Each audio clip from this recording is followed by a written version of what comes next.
that's why I'm so glad we're having this conversation, is because now we have a chance to be honest about where we're at and just be like, hey, like, yeah, it may suck where you are right now, but there's so many opportunities to do better. And like, Zach, how did that play out for you and Chelsea? Like, did you guys have those conversations?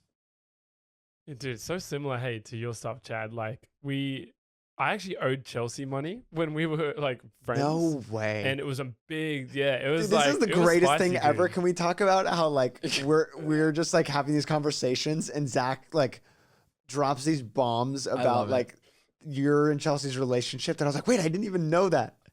Like, Dude, like you just just, being like, on love her it. parents' couch for like on her couch for months when you guys were just friends and you like living on her couch for a year. Dude, I mean, I love listening to what you guys talk about because I'm like, true. Like it just highlights the importance of like how crazy it is. Because I owed Chelsea like a few grand. Wow. From a trip good that we chunk took of money. to America. A few grand. Yeah. Wait, Wow. when that trip Yeah, that you and- came and visited us? Yeah, like because I was like thought I was gonna have money for that trip, and we got there and I didn't get paid, right?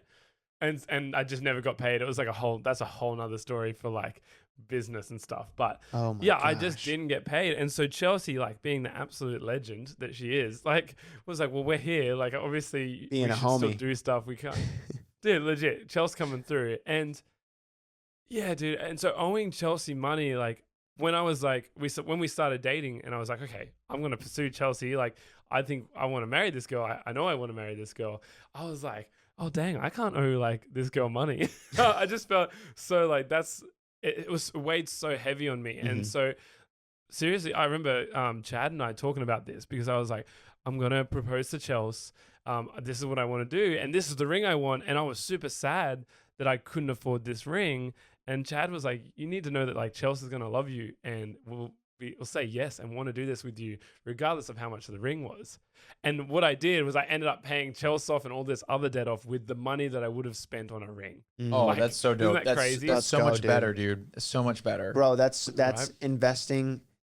That's just showing that like that shows her that you're investing in your future together to set you guys up for long-term success rather than here. And obviously like a ring is special, but like But dude, the bigger not when ring you or the owe better person you're ring. giving a ring to money.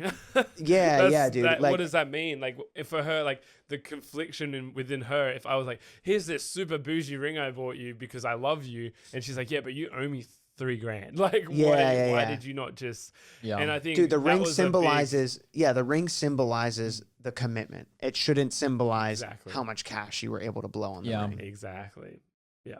And so, yeah, man. So that was a big learning curve. But what it did, and I'm so glad we pushed through, and I'm so glad I pushed through on it and made sure that like, hey, I'm out of debt. Like Chelsea and I went in together, not on zero. We both had savings, but we went in together as zero, other than our student loans, which work really differently here in Australia. But they're still loans, but they're a little bit. It's a whole different thing, I guess. But we went in together in our marriage, starting at zero together, and we both had this goal of we wanted to put $5,000 in for like a month before we got married, kind of thing, and or even further, like so that we knew that we were sorted. And I think it was the transparency that we had with each other to even be like, hey, do you have $5,000 to put in together? Like if you don't, that's okay, but that's the goal we want to set together. And dude, I worked my butt off that month because not only did I pay off debt within those few months, I saved $5,000 to go in together with marriage. And Dude, I remember that period of time crazy. because you were breaking that down in weeks. And I remember you were like, I need to be making this much a week. And like you were getting extra jobs, extra like graphic design gigs, like whatever it was. I remember you just like hustling your tail off to make sure that you were meeting that goal. I don't know. That's so cool to hear and like remember all that. That's so sick. Thank you guys so much for watching this clip. We appreciate it so much. And if you could leave a like and subscribe to the channel, that would help out so much. And if you want to listen to the full podcasts, just head over to the iHeartRadio app, Apple Podcasts, or wherever you get your podcasts.